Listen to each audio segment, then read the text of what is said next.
Welcome, everybody. My name is Mina Jane, and I'm the director of the Ashland Library in Ashland, Massachusetts. And I say Massachusetts because Kathy Wolf here with us is from the University of Washington, and she's going to be talking about the benefits of being in nature. But before we get to Kathy, I have a few housekeeping things to say. One is that I would like to thank the many organizations that helped us bring Kathy to our communities. Decisions at Every Turn, Green Up Ashland, the Ashland Sustainability Committee, the Ashland Forest Committee, and Ashland Human Services. Also, we've partnered with several libraries because I think that when libraries get together, we're like magic and we can do a lot. So we're partnering with the Public Library of Brookline, the Cary Library in Lexington, the Medway Library, the Millis Library, and the Tewksbury Library. I thank them for partnering with us on this, and they really were excited about this topic and the speaker, really. So you can ask questions in the Q&A and put any tech questions or chat in the chat. Please let us know where you're coming from in the chat, and so we have a sense of like how we're hitting all of Massachusetts today. So without further ado, I'm going to tell you a little bit about Dr. Kathleen Wolf. She's a research social scientist out of the University of Washington, and she's going to discuss the mental health benefits of spending time in nature, which she has been studying for 40 years. Now, before I hand it over to her completely, I want to let you know that the first time I spoke to Kathy, she said, I'm happy to do this program, but I'm going to be off grid for about 2 weeks. And she was going on a kayaking camping trip. And once she said that, all I heard was Amazon basin. But actually, she was in Baja California, so a little bit different. But my point is that she not only is going to give us this talk, but she walks this walk. And so I feel like she's the perfect person to give this talk to us to celebrate Mental Health Awareness Month and get us out into nature. Welcome, Kathy. Thank you so much for being with us tonight. Mina, thank you so much. And I also extend my appreciation to all the other hosts and sponsors for this event. And your comment about the magic of libraries, I am so on board with that. Such an essential element of our communities. And the services, of course, are far more than access to books, magazines, print materials, digital materials. It's a community hub, and they're so important. But with that, I will go on.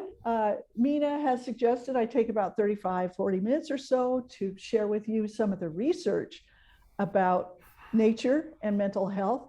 And I have a lot of content packed into that time. So I think I'll start right up here with the slides.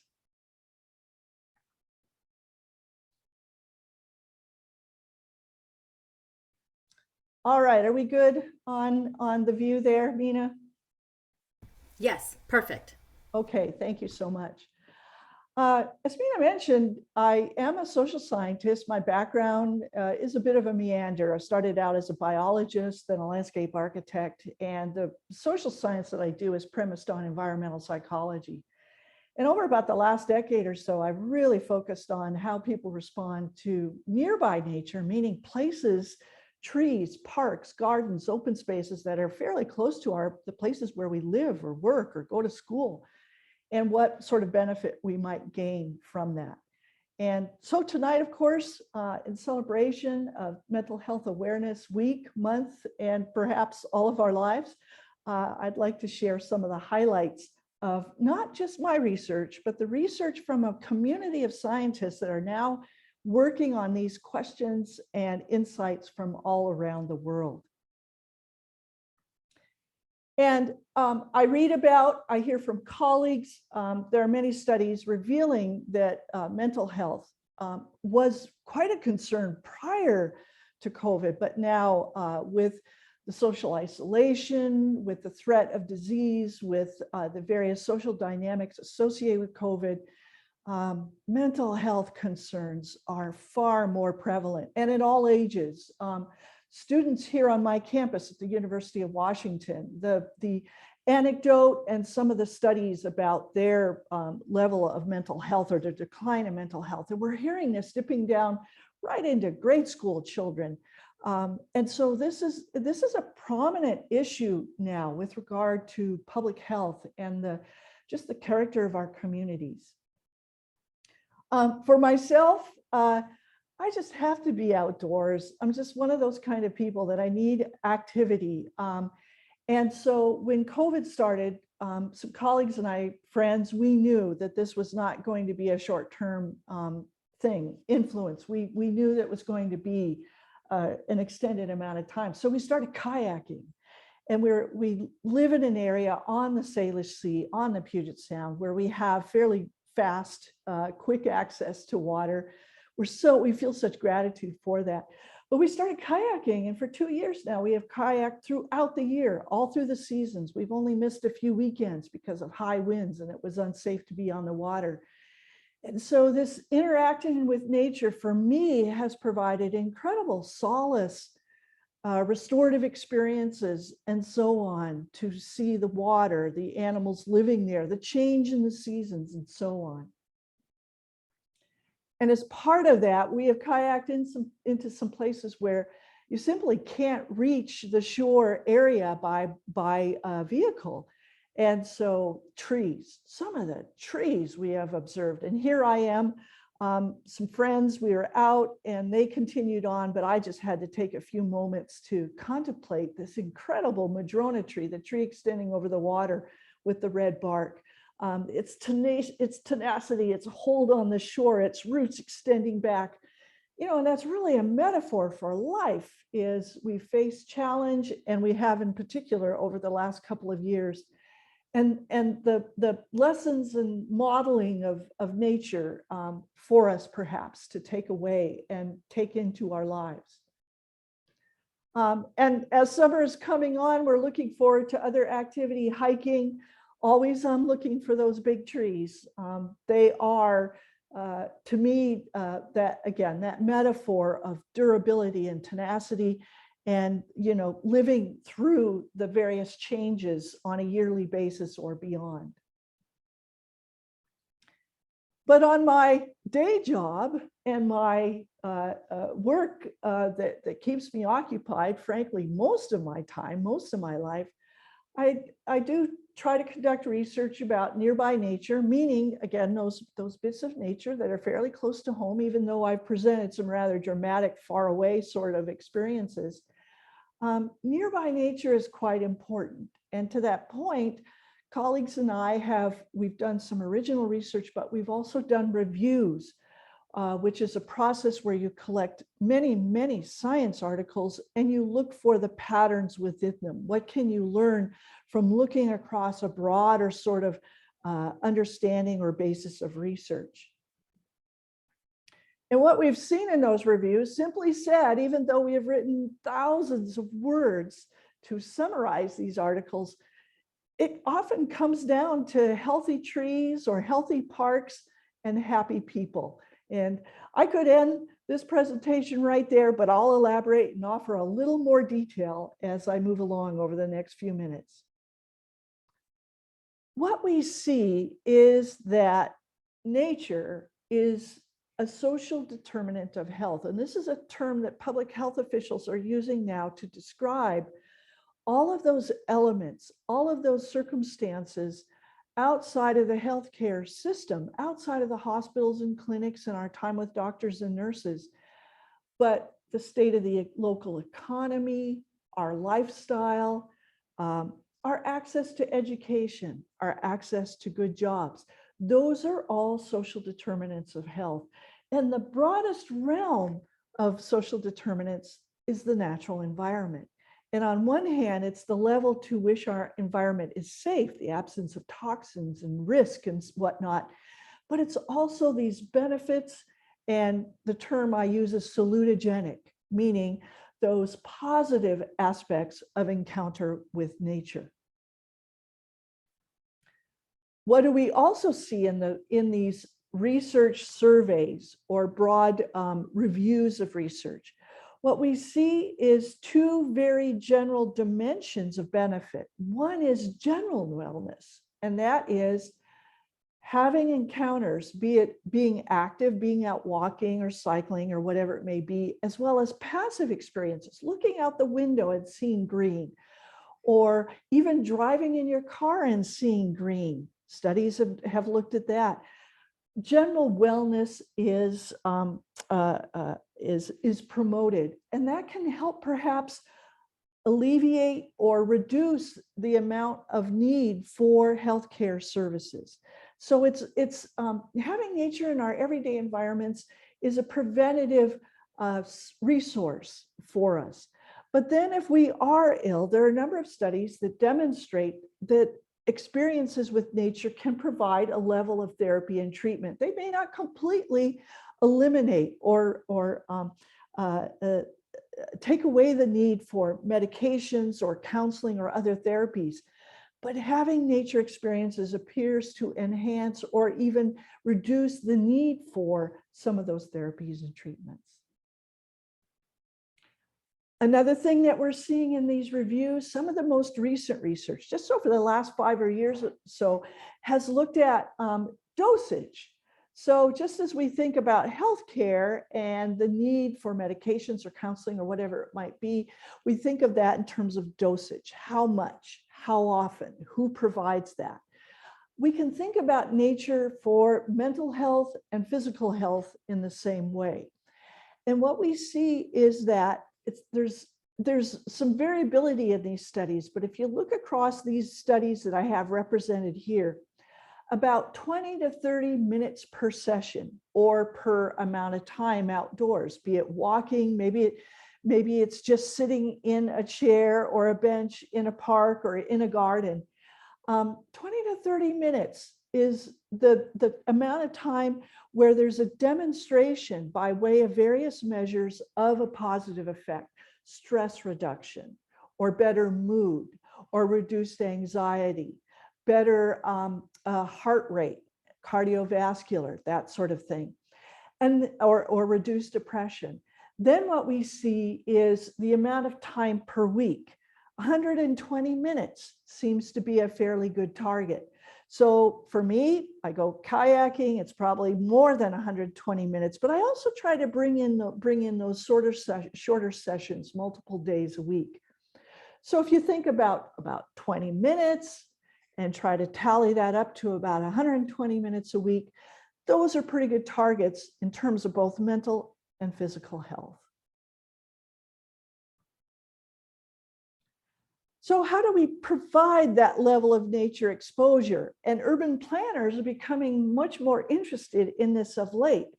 Not so long ago, decade ago, certainly longer than that, when I would speak to urban planners about, we need more parks, greenways, trail systems, and they're like, yeah, green, nature, landscape, isn't that nice? No, we now know from this research that it's absolutely essential. It's essential for human health. It's essential for ecosystem services. So many nature-based solutions. And so a colleague who's from Holland, but has been active working around the world in urban forestry, urban greening, Cecil now recommends this for planners. They need a benchmark. They need some numbers to put into targets for policy and urban planning. And the target that he is promoting is 300, right? Memorable. Every person should be able to see 3 trees or 3 green elements from their home, from their window, from their front door, from their backyard. 3 green elements, 30%. That refers to urban forestry. We need 30% canopy, tree canopy in our cities. Now, here in Seattle, the target we have is 26%, close to 30. I don't know, it might be more, it might be less in your community. Maybe you don't have a target yet, but that's what a lot of cities are moving to, is understanding what does that canopy cover and what do we want to pursue for the sake of a variety of benefits. Then 300 yards or 300 meters. And this is becoming really a global target. The UN, the National Institute of Health here in the United States, CDC, this 300 yard or 300 meter is becoming a goal so that everyone can step out the door and be able to walk into a park or to a green space in that fairly short distance. Across all of that then, acknowledging Mental Health Awareness Month, I'm now going to focus, I'm going to pivot or narrow this focus to mental health in particular, even though we have extensive research about physical health benefits, about social health benefits, and I'll kind of dabble in some of that as well as I go along. But mental health will be the focus. All right, what's another general takeaway? I've talked about wellness and therapy, that dichotomy or that sort of the ends of the dimensions. I've talked about that a little bit. That's a takeaway. Dosage, that's a takeaway. Urban planning goals, 330-300, that's a takeaway. Here's another takeaway. We are seeing in this research that there is benefit to people of having nearby nature at all times in the life cycle, where the earliest studies were very generally mostly adults, even sometimes focusing only on college students as the subjects in the research, and green is good. Green is good in various ways, but the studies are becoming so specific now that we can speak about the benefits that happen when you're hours old or even before, when a mom is pregnant. We're seeing studies where there's benefit of having green in terms of infant birth weight for the child when it's born, all the way to end of life, and people in senior care centers or people experience cognitive decline, dementia and whatnot, seeing some benefit of having access to nearby nature. So this is an important takeaway, that no matter where you are in your life cycle, age, circumstances, or no matter what the age of people that you might be working with in your community or interacting with in your community, there are mental health benefits, physical health benefits associated with all of our life cycle. So I'm going to now dip into some of the detail, but libraries, incredible references. Yes, there's fun reads, fiction and whatnot, but I'm a geeky scientist and I tend to move over to the nonfiction parts of the library. When I was a kid, my dad bought a set of Encyclopedia Britannica, and they look very much like this. And they were on a shelf in a space in our house. And my dad encouraged us to go there when we had questions or when we had a report to do for school. I mean, it was our family go-to reference. And I have since learned that Julia Child of cooking fame, she had a set of these in her kitchen because she often hosted guests for meals. And again, lively discussions, questions about things. Right now we can go to Google and very quickly pull up all sorts of incredible information. But this was a remarkable go-to source. But when I was a kid and looking at the encyclopedia, I would often just pull out a volume, open it up, and I would scan headings. I wouldn't read a lot of the detail. I would just scan the headings. That's what I'm going to do for the next half hour or so, is scan some of the headings of this research and share the highlights with you. Because this is recorded, if you want to go back, and I'll share the slides with Mina and she can distribute them as well. If you want to go back and dive in a little more detail to some of the references, take the time to do so. But I'm going to try to just kind of skipping stone here across the highlights for you. And I'll start at the beginning of that life cycle, children and youth. Interesting research going on about the importance of nature experiences to help a child build, and adults build, a healthy microbiome. We read and we're listening, we're talking about probiotics, and it tends to be about the food that we ingest, yogurt, various things that might kind of start to inoculate our systems. But what we see in the research is it's really important to be outdoors and to be in places where there are safe, of course, soil, trees, leaves, bits of animal, whatever it might be. And that helps then, it moves into our systems and is part of building that healthy microbiodiversity. And what we see is that is important for immune function, to build up the immune system. It's important for mental health because we now understand there's some really intriguing connections between mental health and the health of our gut. Here you can see with, this is a representation of children and how that microbiome develops. When we're first born, there on the left, not very much diversity. Those different color dots represent different sort of groups of microorganisms and biodiversity. And then the size of the dots represents the size of the population of those organisms in our gut. And as you see, in a fairly short amount of time, there's broader diversity of organisms as well as greater count or more flourish of those organisms. And that is deemed to be really important, particularly at an early age, for a variety of health benefits. Maybe this is not the solution. Maybe we don't feed our children or grandchildren dirt, but we encourage them to be outdoors. We encourage them to interact with, again, safe outdoor environments. We don't want children to be in places, say, where there's lead in the soils or that sort of thing. But, you know, gardening, set up a small gardening plot, go for a walk outdoors, let children actually get into the nature and connection and touching and feeling the various elements around their outdoor environment. Then moving on, children a little older, we're seeing an uptick. We have seen an uptick in ADHD diagnosis. Is it because children are experiencing this more, or is it because we have greater or better diagnostic tools? Probably a combination. But Ming Kuo at the University of Illinois has done some great work to better understand ADHD expression in relationship to nature experience. So here, children who were clinically diagnosed with ADHD, they were doing walks, some of them in a park, some of them in their general neighborhood, some of them in a downtown area. And here we see in the most natural nature-based area, an improvement in the capacities that are counter to ADHD. And it's more than simply the activity, doing the activity, the exertion of it. There's something going on that's brain connected, cognition, and others are trying to tease out more of the detail of those connections. Because of these sorts of benefits for children, probiotics, mental health and function. We also see studies about social cohesion and social learning, creativity development.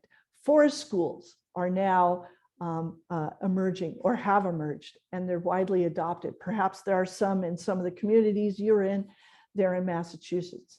But they've become very popular. They're typically preschools, they're pre-kindergarten, and some now K-12 or K-6 schools are adopting this approach as well.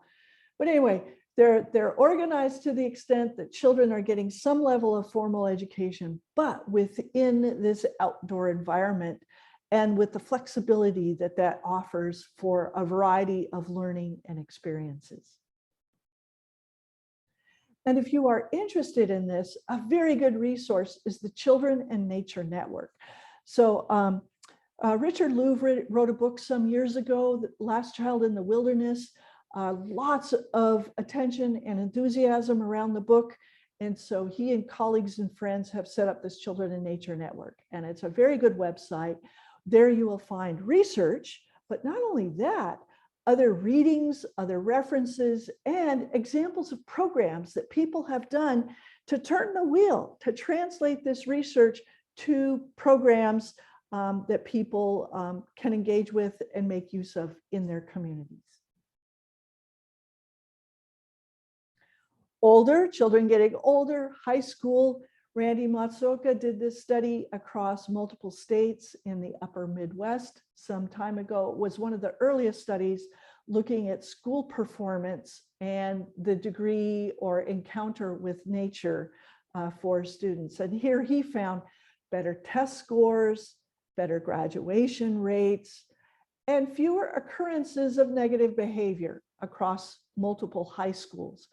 Others have done other school performance studies, again, across the range of K-12, not always consistent, but generally trending and finding better performance of kids in those schools, having a quality landscape or having neighborhood green that the children are perhaps walking through or moving through as they go back and forth to school. All right, moving along the life cycle trajectory, adults. Physical activity, so important. I mentioned the 120 minutes a week dosage. They're seeing that for mental health.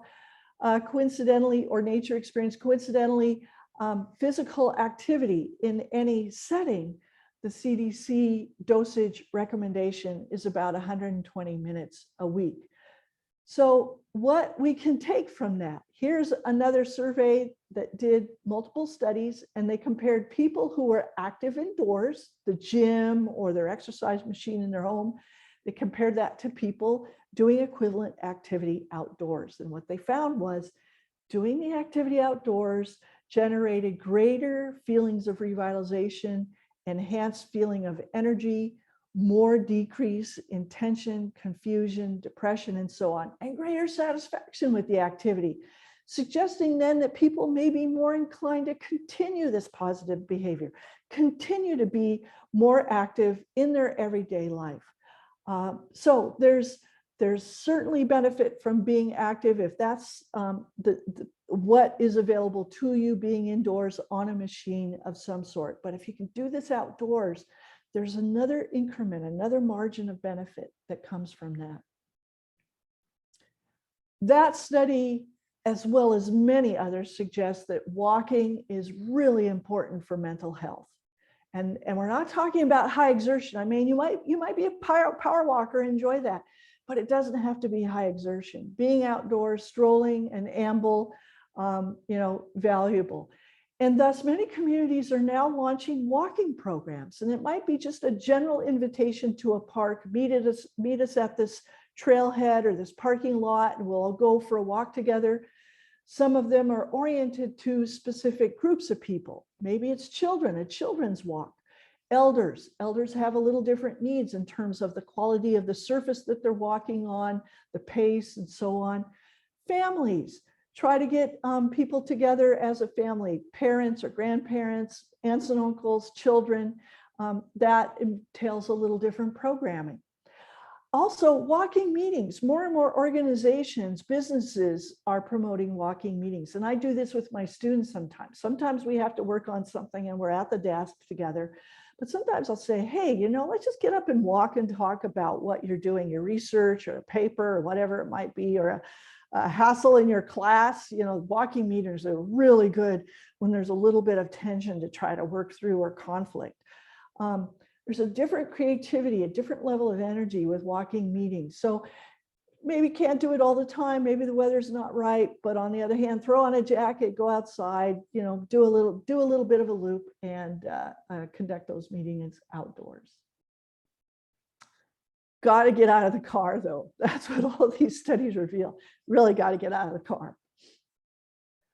All right, you may have mentioned one of my takeaways was wellness versus therapy. This is one of those studies that targeted therapy in particular. And in this particular study done by Mark Berman at the University of Chicago, he recruited people who were clinically diagnosed with depression and pulled the group apart, randomly assigned them and said, you people, please go walk this route. And one route, the green route there, was far more vegetation, trees.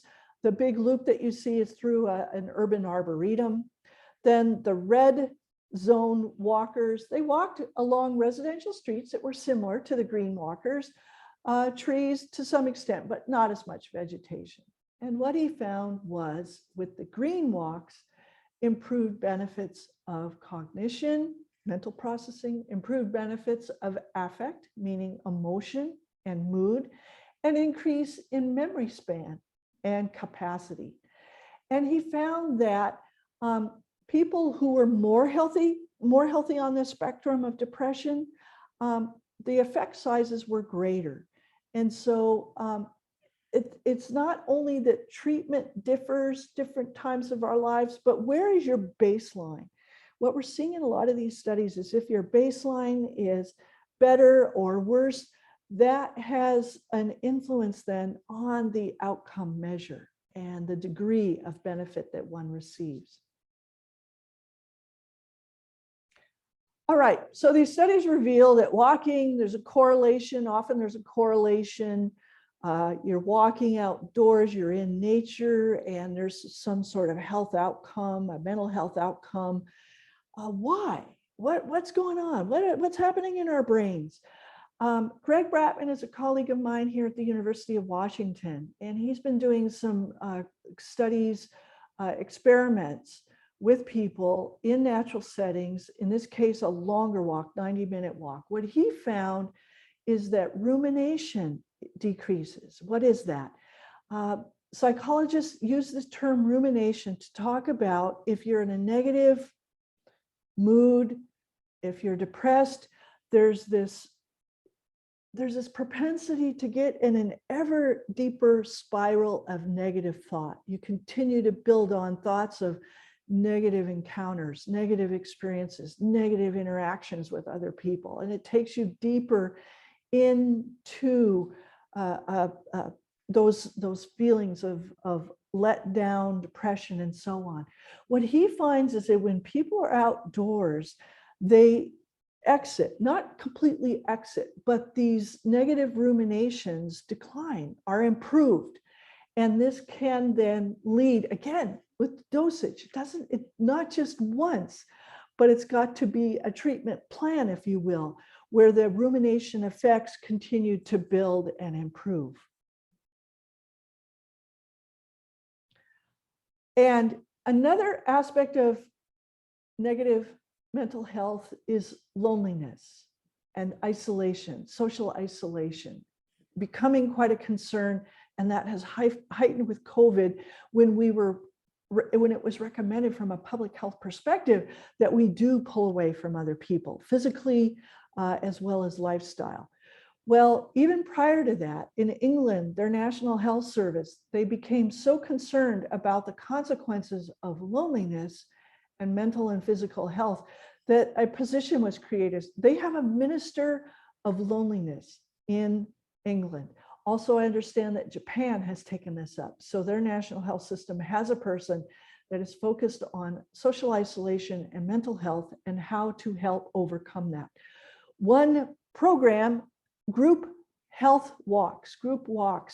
And so the government, the health systems are actively creating these walking programs and inviting people and incentivizing them to participate by way of how their healthcare system is delivered. And what they see in these studies, lower depression again, lower stress, lower negative mood, enhanced positive emotions and mental well-being. So this is a unique combination of physical activity, being outdoors, and those benefits, as well as mental health benefits.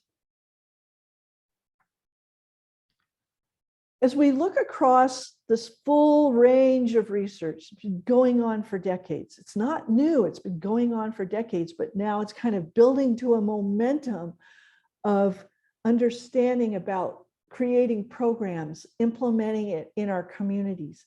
One of the more prominent, by way of the quality of the science, set of findings is about forest therapy and bathing. And it's known in Japan as Shinrin Yoku. So in Japan, high quality science going on for a decade or more, a lot of it also in South Korea. And then of late being taken up more research in Western Europe, here in the United States, Canada, Mexico's coming on board, and so on. What is it? What is forest bathing? It's not literally going to a spa where there's a hot tub in the woods. No, this is about casual walking in forest areas. And we're not talking about big, large areas. There could be a small grove. I've actually done a guided forest bathing exercise with one tree, a single tree. It was phenomenal how the guides took us in, but it's about mindfulness. It's being contemplative. It's being in the moment, putting away your device. When Mina introduced me, she mentioned the 2-week trip away. It doesn't have to be that long. I know not everyone has that capacity. Not everyone has that much time to be away. And I get that. But forest bathing is an intentional putting things out, away, and bringing yourself into that forest place. And it's available then because of the flexibility of it. It's available to anyone who wishes to partake, whatever their level of physical capacity or ability. Wide array of benefits. Again, lots of different studies done in lots of different places. Reduced cholesterol, better diabetes management, glucose, heart rate, blood pressure, reduced depression, better sleep, reduced heart rate variability, which is really kind of at one of our core functions, which affects many dimensions of our health, and so on.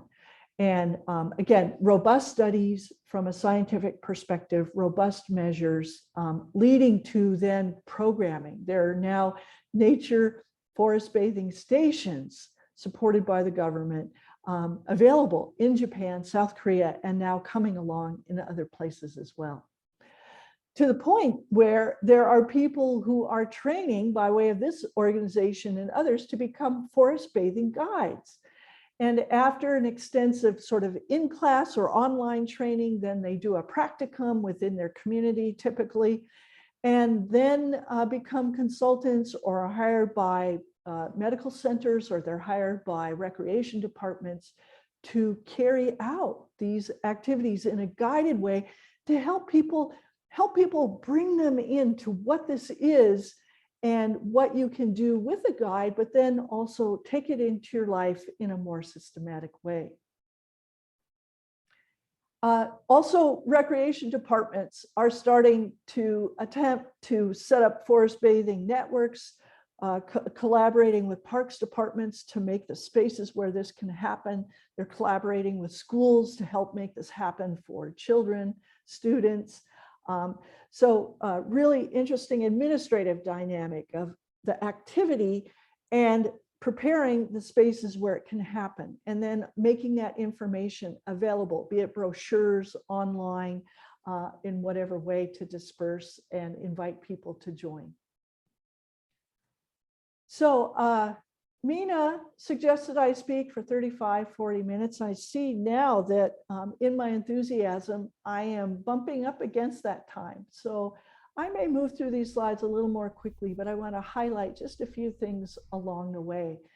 Because mental function, not just treating depression, anxiety, stress, but also promoting wellness and mental function, is the power of nature. Nearby nature, stress recovery. Studies are showing, multiple studies, time in nature, 20, 30 minutes more if you wish. We see these consequences. And again, I'll be sharing these slides should you want to look back at these and get any more detail. You know, a consequence of our lives, and it's not just COVID, but generally, the focus on tasks, homework, writing, doing a budget, and you have to put off distractions, you know, be it your children, be it noises, be it your smartphone, whatever it is. That's really taxing. That really depletes our mental capacities. And you might feel this at times. It's like, I can't do this anymore. I can't do more Zoom. I'm just not able to focus. And that is called attention depletion. And Rachel Stephen Kaplan at the University of Michigan have talked about nature as an element in restoration of attention restoration theory. And the idea is that brief times away, brief times in nature, which is better than brief times in front of a TV or brief times, you know, catching up on your phone. Nature helps restore those cognitive capacities, and it doesn't take very long, really, at all. 20 minutes, maybe even less. I find that if I just step outside, even for 5-10 minutes, I feel this wash of renewed ability to come back to task. And there's a variety of dimensions or processes going on. I'll just mention soft fascination. If you have a place that you can go to or create that has soft fascination. Birds, watching clouds in the sky, wind through the trees. For me, pollinators. I have some places in my yard garden watching pollinators in the summer as they whirl about and do their thing. So soft fascination in whatever it is that captures your attention. Maybe water. Water is, moving water like a stream or even a small fountain offers soft fascination. And that offers this opportunity to restore our attention, which improves our creativity, improves our productivity potentially. And what we see in more recent studies where ecologists are collaborating is that biodiversity, having more variety and complexity in that nature environment seems to add yet another little increment of mental health benefit. And here we see where there was more vegetation cover in this particular study, there was less depression, less anxiety, less stress, biodiversity, including more ecosystem function in our home landscapes, community landscapes, and so on. Interestingly, here in the Pacific Northwest, I see libraries they're innovating and modeling this biodiversity within community or civic landscapes. And so they're doing habitat gardens, or they're demonstrating wildlife or bird gardens, or they're demonstrating how you can use native plants in an ornamental way. And possibly then, maybe that's another reason we come to libraries, is to experience those gardens as we come and go, walking, driving, whatever it may be. What's part of this to me is becoming an interesting focus of late, is mind wandering. So we've heard about mindfulness, the importance of mindfulness. Well, I find that most of my work is being mindful, attempting to push aside, to push back on all the potential distractions around me, and in order to focus. So what I'm finding is mind wandering is actually more restorative of mood and function. So maybe we're trying to pursue that balance, and nature offers that. So for me, mind wandering, while I'm paddling along in my kayak and I'm looking at the surface of the water, I'm looking at things on the shoreline, I'm looking at the sky, my mind is wandering. And I am processing so many things that I've been thinking about in terms of work, in terms of family dynamics, in terms of the tasks that I have to do.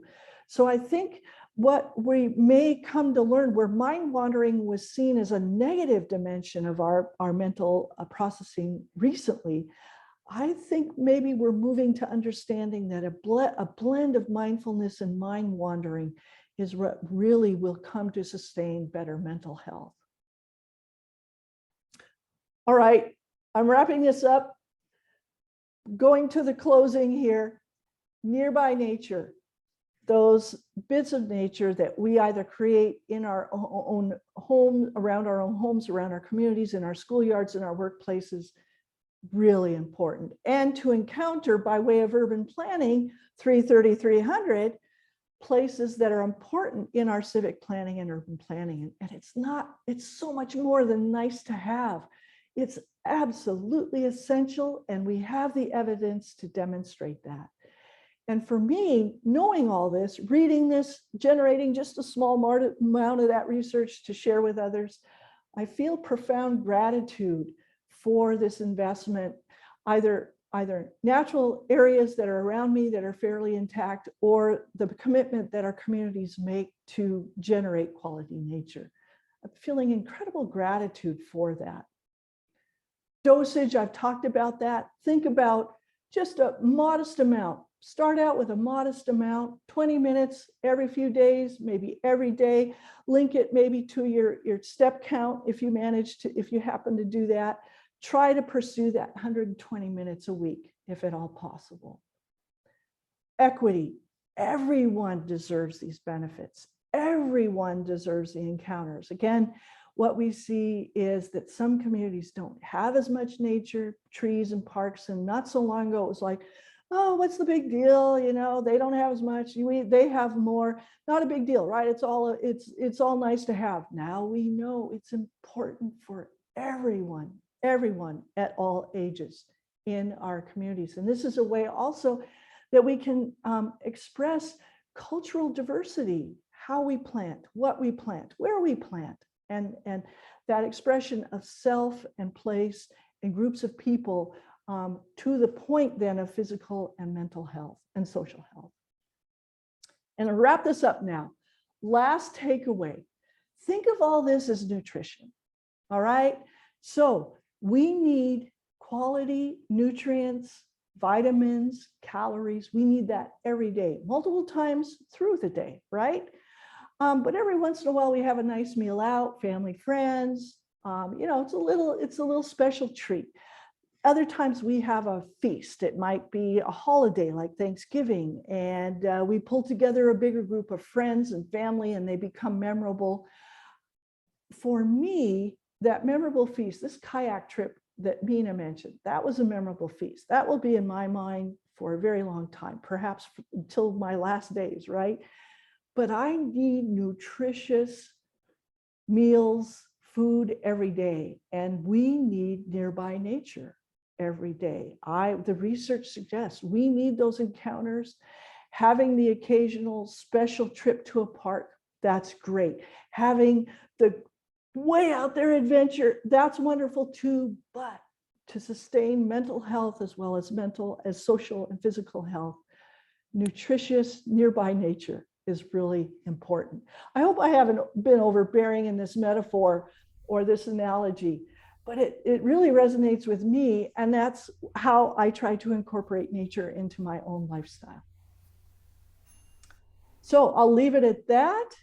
And Mina, I think we have a little time for Q&A. If We do. you might have some questions to share, and we'll see where this goes. Yep. Before we get started with Q&A, I just wanted to say that for anybody who lives locally, we are actually hosting a meditative walk through the woods on May 14th at 10 a.m. I'm going to put the link in the chat for anybody who is interested. We do have a question from Mira who says, how does mind wandering differ from ruminating? Okay. The rumination notion within psychology tends to be associated with negative mental health. It tends to be associated with depression, with negative affect, negative mood, stress response, and so on. And it tends to be reinforcing. It tends to be, we see then that starting, initial negative thoughts become more complex and more embedded. That's the rumination. Mind wandering is really kind of this free and open, whatever comes at you. And in the past, not so recent past, mind wandering was seen as negative. The idea being a child sits in a classroom, teachers attempting to teach a lesson, child looks out the window, mind wandering, they're not learning. We're now seeing that mind wandering, within appropriate time, space, that mind wandering can be quite helpful in terms of creativity and in terms of, the creativity, the openness of it, and how it augments positive thought as much as anything else. And the research on this is really new. I've had a hard time finding moving from that negative mind wandering, lots of research about that, to, maybe mind wandering isn't so bad at all. Maybe that's a consequence now of our lives being so task directed that others are starting to think about, well, what is the balance in our lives of how we use our mind for productivity and for our own health? Mm-hmm. So daydreaming good, spiraling not so good. Very well said. Thank you. Sure. In far fewer words. Yeah, thanks. Succinct, that's me. So I'm kind of curious about the research that you do, and kind of why it's needed in this, not to take it away from it, but Got it. have we gotten so far away from being in nature that we actually need to be told to be in nature? That's a really good uh, uh, okay. So on occasion, um, I get that question fairly often. And on occasion, I'm almost apologetic and say that, I do research that confirms the obvious, but it's not obvious to everyone. We don't see, so first of all, this research, at first it was, oh, isn't that interesting? When I started doing this 35, whatever years ago, isn't that interesting? Oh, you experience nature, better health. But now the research has delivered much greater detail and nuance of understanding when, where, who, what, and so on, that we can start to make these recommendations, such as 330, 300. That's like the topmost level. I'll also say that a lot of our policymakers, elected officials, the people who make key decisions about the character and quality of our communities, they do not get this yet. They just do not get this. They will not make the investment. And so delivering some numbers and delivering quality science, I have found to be quite impactful. And I think there was an influence early in my life that brought me to this very quickly. After undergraduate school here in Washington State, I moved to South Florida. I lived in Key West, Florida. I was the first urban forester for the city of Key West. Early on, I step up to the podium at a city council meeting to make the case for a budget for tree management, parks management in a tourist-oriented city. I was shut down by a couple of the council members who said, no, we can't spend money on trees because law enforcement, waste management, and so on. I'm like, I haven't got anything else to say. I've got nothing left. And off I went to grad school. So there we are. And that still persists. There are many places where policymakers, the people who control the character and quality of our communities, they still don't get it. Yeah, I think there's a lot of education to be done, Yeah. especially as we move further and further away from being in nature. Karen says, thank you for this wonderful topic. I have done forest bathing in North Andover, and it really helped clear my mind. Harriet says, fear of ticks discourages many people from being in nature and is a source of stress. I really can't speak to that. Most of the research that I've done and what I tend to focus on to build out these sorts of talks has been in cities. We do not yet have a lot of incidents of ticks and Lyme disease here in Washington, at least where I live. So I really can't speak to that. No doubt there's fear and stress. I can't imagine why not, because of the consequence of Lyme, but I really can't speak to it. I don't have anything that I'm aware of. Yeah. I mean, even on a lower level of like just mosquitoes, Yes. That's something really, in some places alligators, there's always Yeah. some reason. So I speak about benefits of nature. There are people who write and study disbenefits, what they call disbenefits, and that's the fears people might have about nature, the fears, be they perceived or actual, of course. Those topics, I think, are more prominent in kind of outdoor rec, wildland areas, and so on.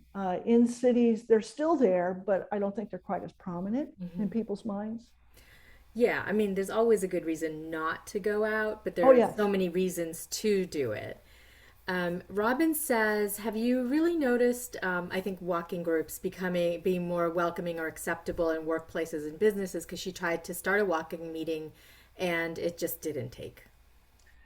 And that is yet another anecdote about why we need this research, because I've been told that at times, or someone will send me an email and, Kathy, I'm trying to do this. Do you have any research? And I'll send them half a dozen papers. No one will read the papers, but it's like, oh, they're science papers. And that helps that person become a better advocate, a better champion in their own situation or community. That's it. My daughter works in a mental health unit in a hospital in Juneau, Alaska, and she knows what I do, and we talk about it. And she has tried to make the case in her own hospital with her supervisor and the administrators for, hey, we need a therapy garden, a mental health therapy garden in our hospital. And it, can't go outside all the time, but people could look out a window and they're like, are you kidding, Maya? Are you kidding? No way. We're not going to spend for that. So there is, again, there's so much room to take these numbers and help. It's as much the voice that delivers the message as it is the numbers themselves. Right, right. We're getting a bunch of questions, so I'm just going to keep moving along. Sure. Julie asked, is there still a green roof garden trend in cities, and what are other nature enhancing city planning trends? Yes, more and more communities are requiring green roof, at the very least on civic buildings. Those that are funded publicly, as well as certain types of development, such as hotels or office buildings. And what I see in that is when that started, let's say 20 years ago, roughly, it was for building sustainability in terms of energy use, water management, stormwater management from the roofs. Now I'm seeing more and more a co-design approach. So there are more co-benefits, stacked benefits. So yes, energy reduction, yes, stormwater. Hey, but by the way, could we build a small space within that where people can go and hang out, or maybe have a small happy hour or a small birthday party or whatever it might be. So I see green roofs, green walls. Yes, I see those sorts of innovations. In some places, they're used as a marketing. Hey, look what we did. To appeal to certain customers or even employees. I understand that some businesses are doing this because they know the talent pool they want to tap has an interest in this sustainability movement. Mm-hmm. And then in other places, we see a requirement that these elements be incorporated. On my own campus, for instance, the University of Washington, a certain level of green roof, green wall, or other environmental services elements have to be incorporated into a project proposal. Mm-hmm. That's wonderful. Sometimes it just needs that requirement. A little bit of a nudge. Right? Yeah. Elizabeth says, when in nature with children, is it enough to just be in the nature walking and talking about anything, or do we need to limit the conversation to sort of that mindfulness, focus on where we are and tell me what you see? Can we receive the benefits of conversation while in nature is off topic, so to speak? I'm not quite sure about the question, but it does spark a thought, and that is being in nature with children, and this is observation. I have a colleague who's a pediatrician and researcher with Seattle Children's Hospital, and her specialty is physical activity, studying physical activity of children of, say, preschool to about second grade. And what I have learned from her is children are not given the opportunity to do the activity that they like to do. So our spaces are not set up for children to explore very well. They're not set up for children to dawdle. They're not set up for children or parents to be in those spaces. I met a woman in Portland, Oregon, who has started an organization called Hike It Baby. She outdoor person and had her first child, and she goes to the parks or outdoor areas, and they're horrible for kids. No place to stop and change a diaper, no place to stop and feed your child. The trails really aren't set up very well for strollers. So she set up Hike It Baby to attempt again to interface between outdoor users with children and parks departments. Mm-hmm. And as part of that, thinking about the spaces that children need to encounter nature. They tend to be smaller. For instance, I was recently out with my colleague, the physician, the pediatrician, and others. We're doing observations of schoolyards for physical activity. And we went to this one playground. There was this little patch of shrub. There's the big play structure and the swing set and all that. And there was a little tiny sandbox with a few shrubs planted around it. The kids were in the sandbox and they're moving stuff around.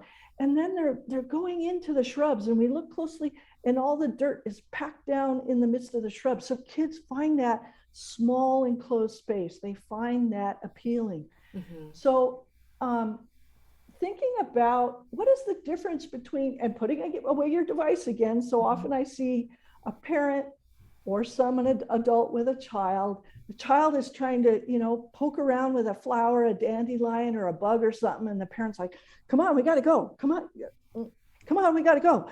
So I'm overstating, but still slow down, mindful at the child's level or dimension, I would say. And let's create the spaces where that can happen. Right. So, and it makes sense to take the cues from the kids. So if they're stopping to smell a flower, let them do it, that totally makes sense to me. So Julie says, do you know of people who are looking at research at this sort in concert with the screen addiction, social media, and gaming trends? Because the teen mental health crisis is absolutely real. I mean, it's for all ages, but we're seeing it a lot with the teens. Yeah, I know that research is happening about the issues with screen time. From my colleague, I'm aware of concern about the absence of physical activity and the recommendations for physical activity for young children to teenagers is much more than 120 minutes a week for adults. So the concern about screen time displacing that outdoor physical activity, I know is quite a concern.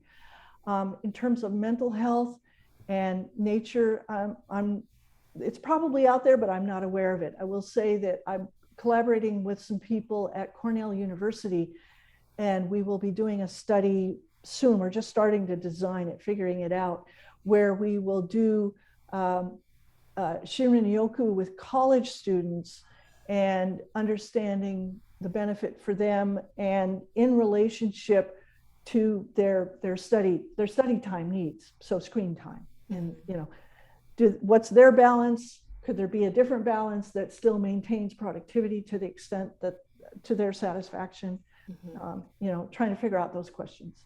Yeah. A question from Florence about how to convince the powers that be to not destroy green spaces in the name of, I guess, progress. Yeah, that's really a dilemma, and no easy answer. But what I am seeing more and more is in our society this time, the power of the combination of story and this research. Mm-hmm. And for whatever is the action that you'd like to see happen, or the change or the lack of change, trying to conserve or preserve places, figuring out what are the talking points of what are the action items, and then assembling the story and assembling the research, and just having those, have them in your quiver. Mm-hmm. And pull them out depending on who is receiving this information, because some people in decision making, they really resonate to stories. So if there's a story about a child or an elder or a group of adults and the value of this place, or pull out the numbers, the sorts of things that I've been talking about. No easy solution. But this is the sort of thing that Cecil has attempted to address with the 33300, that he's promoting it as a global benchmark, not just the United States or North America. People are talking about this now in cities all around the world. There's a network of what are called biophilic cities. Biophilia meaning that sort of underlying appeal of nature to humans. And so what constitutes a biophilic city? And how do we institute nature in a more systematic way in our cities? And there's a number of places around the world attempting to get at that. Another thing that I found is helpful is if you're approaching a decision maker or someone making these decisions and you're promoting something they're not familiar with in terms of nature and health or the need, to say, by the way, community X has already done this. So they rarely want to be a front runner. They rarely want to be on the vanguard. So if you can share examples of places that have done what you're asking, that and how that happened, that can be quite helpful.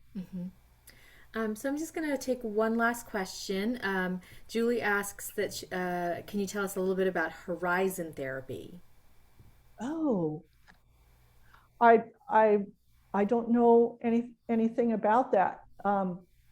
Anecdotally, I certainly experiencing that. I experienced that while kayaking, but I'm not aware of it. So I'll be looking that up tonight. Well, it sounds lovely, actually. Yeah. We've had some topics or some chat about fairy gardens and hobbit houses and children's gardens and things like that, as well as how even like the White House has gardens in it. Yes. So green spaces is we just like we just mentally know that it's really really important. Um, Yeah, and so that baseline is we know personally or anecdotally, we know research. Then the challenge, and it's now before us and happening more and more, is how do we translate that to the places that are important to us or that we encounter frequently? And children's gardens are just delightful. I've been invited to view some, tour some, and they tend to be smaller. They tend to be little places that me as an adult I have to get down and crawl through, because little people, little spaces. Also, therapy gardens. Wow, some hospitals are doing fantastic things with therapy gardens in the midst. And this is not just a garden plunked, in a hospital. I have seen mental health gardens. I have seen burn victim gardens because they can't be out in full sun when they're healing. So there's a lot of shade and attention to comfort. Um, Elder care gardens, of course. So we're gradually understanding this importance of nature for health, and we're figuring out how to express that in ways that meet different people's needs. hmm That's fantastic. It's so nice to hear that there's sort of niche gardens that address certain issues.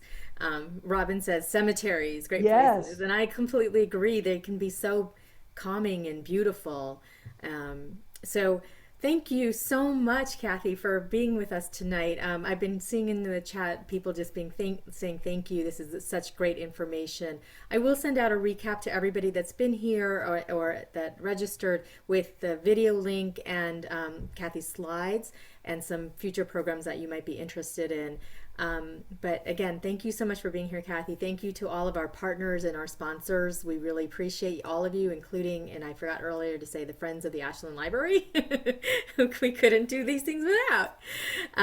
So have a wonderful night, everyone. I hope you get out into nature and feel the benefits of it.